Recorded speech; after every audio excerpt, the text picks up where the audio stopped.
Përmend një fjalë të Aliut radhiyallahu ta'ala anhu që ka të bëjë me këtë. Bleta është një krijesë e vogël që shumë njerëz s'ja vëmendin apo atë kuptim e nënçmojnë e vogël blet mu apo mi po thot Aliu radhiyallahu ta'ala anhu kunu fi an-nasi kan-nahlati fi at-tayr. Do të bëhuni në mes të njerëzve sikurse bleta në mesin e shpendëve. Shqiponi ata bën hesab bletën. Sa bën hesab. Edhe pse kjo fluturon dhe fluturon, të dyja fluturojnë. E po shqiponi nuk ta llogarit absolutisht e nënçmon e përbuz bletën. Thot Aliu radhiyallahu anhu, bëhuni në mesin e njerëzve sikurse bleta në mesin e shpendëve. Thot innahu laysa min at-tayri shay'un illa wa yastad'ifuha. Nuk ka asnjë shpend apo e që nuk e konsideron të dopt dhe nuk e nënçmon bletën e vogël.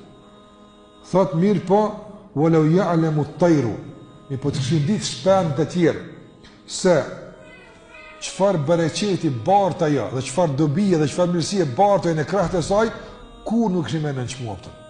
Kur nuk kishin më nënçmuar.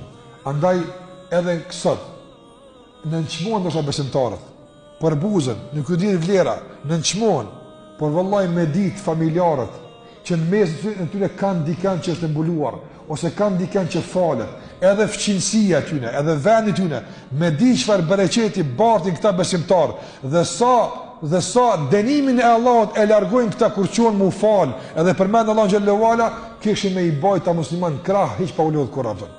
Po sta dim vlerën kur. Për fakti pse dikush nuk ta din vlerën, nuk të bën ty që ti apo mos më vazhdu të jesh i vlefshëm. Mos më vazhdu me koni mirë. Vazhdo me koni mirë atë. Andaj ka thon Fudhal ibn Iyad rahimahullah se Allahu xhallahu ala dhe këtë ka përmendur Imam Ahmed dhe shumë nga dietarët se Allahu xhallahu ala për shkak të një besimtari i ruan 40 shtëpi për rreth tij. 40 fqin për rreth teje janë të ruajtur pse ti qosh me marr abdes atë. Ata nuk e din këtë vlerë atë. Ata nuk e din këtë. Wallahi me e di vlerën e besimtarit. Para se me ditaj, ti me di vlerën çfarë ti ke, çfarë të ka pa Allahu xhallahu ala. Dhe na me e di vlerën tonë që kena mes veti, do të ishte një respekt tjetër mes veti. Madje besimtari do të respektonte vetë ti pak më ndryshe. Në fjalët e tij, në sjelljet e tij duke thënë se a din kush je ti, a din çka përfaqëson ti, a din çfarë lirë ke ti. Apo andaj këtu sjellje, këtu mënyra të sjelljes dhe fjalëve nuk janë të përshtatshme, nuk janë në nivelin e pozitës vlerës që e ke atë. Nëse ne ja kthejmë vetes tonë vlerën që na ka pa Allahu xhallahu ala, dhe ja kthejmë njëri tjetrit, patjetër të tjerë pastaj kanë me na ditë vlerën me lenë Allah të mënduar. Prandaj, nëse Allah na mënduar që Zoti xhallahu ala të na ruan, të na mbron nga çdo e keqe, na bën të dobishëm dhe produktiv, kudo që të jemi. Do të na bën sikurse bleta, tamam, han mirë apo del pe saj vetëm mirë dhe gjithashtu kudo që qëndron nuk kthen dhe nuk prish, por vetëm bën mirë.